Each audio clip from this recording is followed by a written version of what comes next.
Good afternoon. It was June 1970, the 16th of June, that I started at the Miami Herald. I woke up that morning excited. My bright yellow dress, my Sunday go-to-meeting dress, was hanging on the closet door, and on the floor were my white patent leather 3-inch heel pumps. And I was ready to go and become the first black woman reporter for the Miami Herald, one of the top 10 papers in the country. That morning I got up and I styled my hair, my natural hair, and I dressed very carefully. Excuse me. My two sons, Rick was then 12 and Sean was 9, waited at the front door for me to kiss me goodbye before running off to school. And after they left, it was time for me to go. But before I left, I paused long enough to say a short prayer. And then I was off to be Miss Brenda Starr, star reporter. Now, if you don't know, some of you may be too young to know who Brenda Starr was, but Brenda Starr was a comic strip character, and she was my only role model. And so there I was in my high-heeled white pumps with no credentials, going off to be the first black woman reporter for the Miami Herald. When I got into the office, Larry Jinks met me. Larry Jinks was our managing editor at that time. He's still alive and he lives in California. Larry Jinks met me in the city room and he said, Bea, after he welcomed me, he said, Bea, there's a riot in Liberty City. He said, are you afraid to cover it? And I'm saying to myself, is Brer Rabbit scared of the briar patch? Liberty City was where I lived. That was my home. However, the riot had started about 4 blocks west of where I lived, and we didn't have a TV at the time, and I didn't listen to the radio to see what was going on. I was tired. I knew I had this new job to start the next day, and so I got out of bed, and I got home, and I went to bed and didn't know anything. So he said, I told him that I would cover it. And so they sent me off to cover the riot without any credentials, any press card, anything that said that I am a bona fide reporter for the Miami Herald. But it didn't bother me. I was just so hyped up. Anyway, I don't know of any other reporter who has ever been sent out to cover anything without any credentials. But let me back up a little bit. You see, that day was actually my second birth at the Miami Herald. I had been hired 4.5 years prior to that day as a file clerk in the Miami Herald's library, the morgue as we called it, because that's where we kept all the dead files. But, and so prior to that, prior to coming to work at the Miami Herald as a file clerk, I had been an $8 a day domestic worker. I was a maid. And so on the day that I was told that I had been hired as a file clerk, I told my mother and I did my little holy dance. And then my youngest son, Sean, at that time was 5, and he heard me tell my mother, that I was going to be making $60 a week. And Sean jumped up and down, oh, mommy, we're rich. And so there I was, the first black employee for the Miami Herald who did not work in housekeeping. And so this is 1964. In 1964, actually I got the job at the Herald in 1965, but backing up, you need to know that 1964, after the amendment to the Civil Rights Act had been signed into law by President Lyndon Baines Johnson, I began to see changes in our society, subtle changes, but changes enough to give me hope. And one of those changes was when I looked for a job in the want ad section of the paper, There was always, I only circled the ads that said, "We are an equal opportunity employer." That gave me hope. I was born 73 years post slavery and 3 years before Pearl Harbor.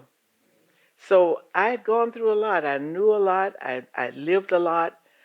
But think and imagine, if you can, how it must have felt, how I must have felt as the great granddaughter of slaves, walking into the Miami Herald as its first black reporter, female reporter, into that all white, male dominated newsroom.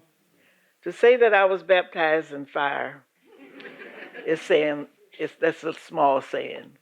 But I just felt like God was with me, and that I didn't know what challenges I would have to face, but I knew there would be many. And so on the day that I learned that I had been hired as a reporter, I was home on my day off from the library, and my friend who had befriended me in the library, and we shared many things, called me at home, and she was angry with me, and she said, "B, why didn't you tell me you had been promoted?" And I said, "Promoted to what?" And she said, "Well, everybody in the newsroom know that you're going to be the new reporter." And I said, "What?" So I calmed her down. I convinced her that I didn't know anything about it. And then I called our supervisor, who was also off that day, Luis Bueno. And I said, "Louis, Hazel told me that this rumor is going around in the newsroom that I'm going to be a reporter." And he says, "Yes, B, is true." And I said, "What? They just forgot to tell me. I'm the last person to know." So anyway, he said, in the morning when you come in, Larry Jenks will call you to the office and he will explain everything. And so Larry Jenks, I just love him. He was such a kind man, and he is a kind man. And he said, "B," he said, "Okay, we're going to hire you." They had read, the reason he knew that I could write was I wrote for the Falcon Times, which was the newspaper for the Miami-Dade Community College. And some of my friends showed him some of my articles. And that's why he decided to hire me. But he said, "It's going to be on a 3 months trial basis. And if it doesn't work out, you'll come back to the Herald, to the library." And I said, "That's all right with me. I just wanted an opportunity." And so that's how I got my start in the newsroom as a reporter.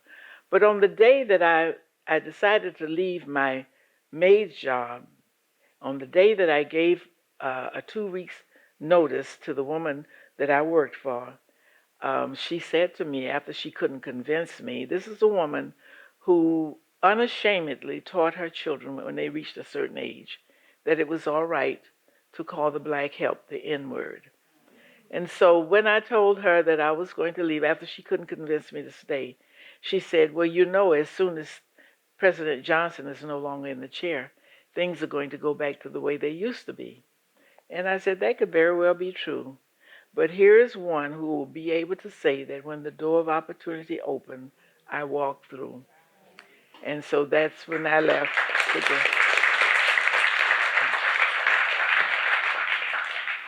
So on my first day as a reporter, that story came back to me. And I was walking along 62nd Street in Liberty City, headed east.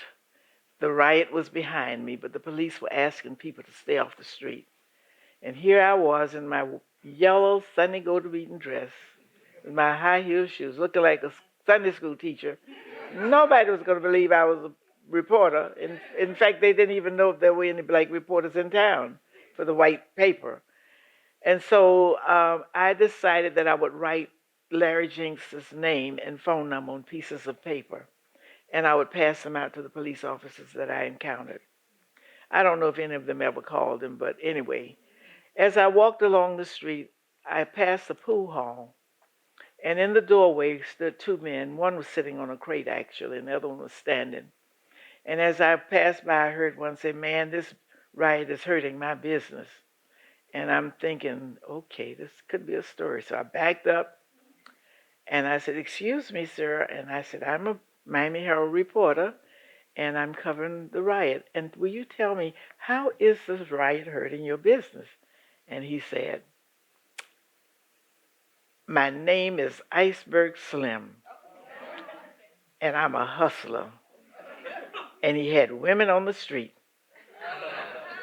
So I got all the information I could, and I rushed back to the Herald, and I said to Larry Jenks, I said, I think I have a story. And he said, go and write it.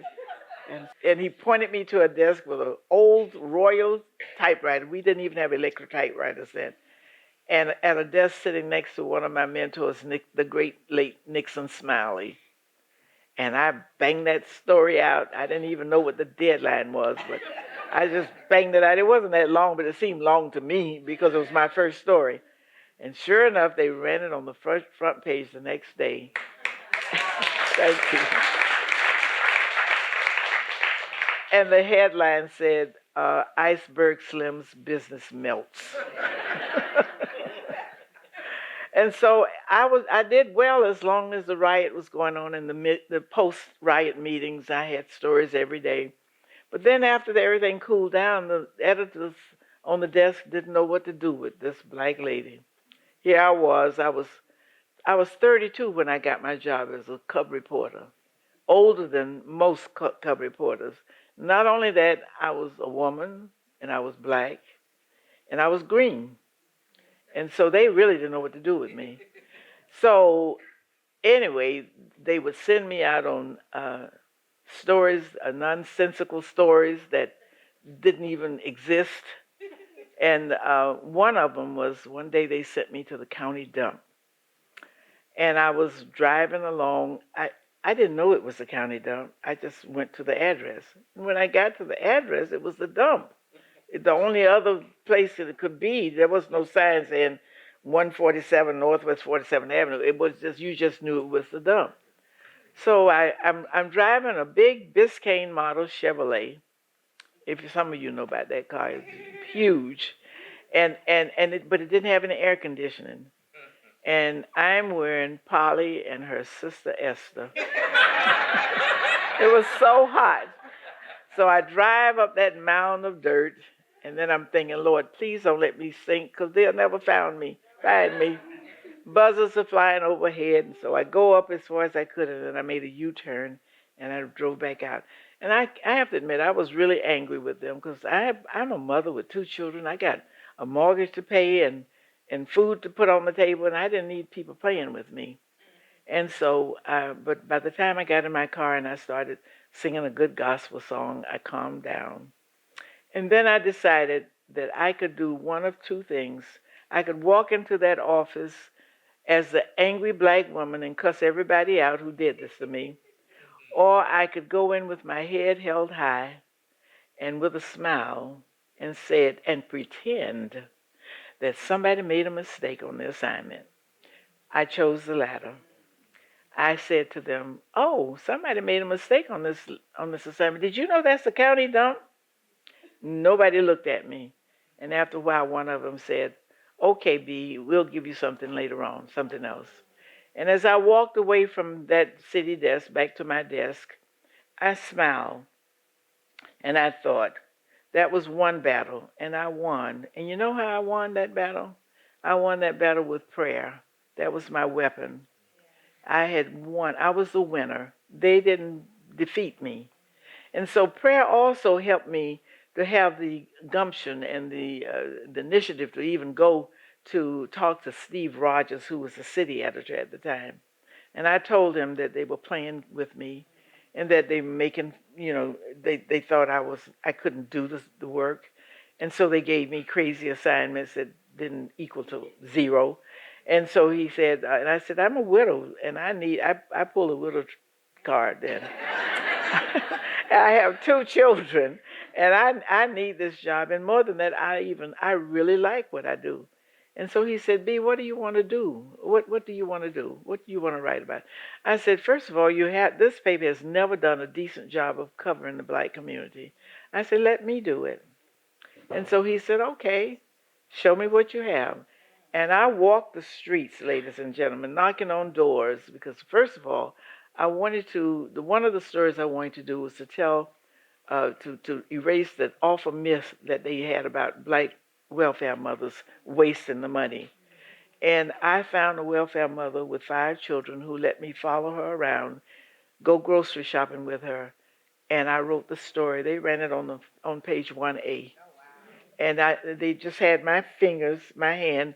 She didn't want her picture taken, with the children, and I had the grocery slip, the receipt, and it was $69 and change is what she spent for her monthly food supply for her children.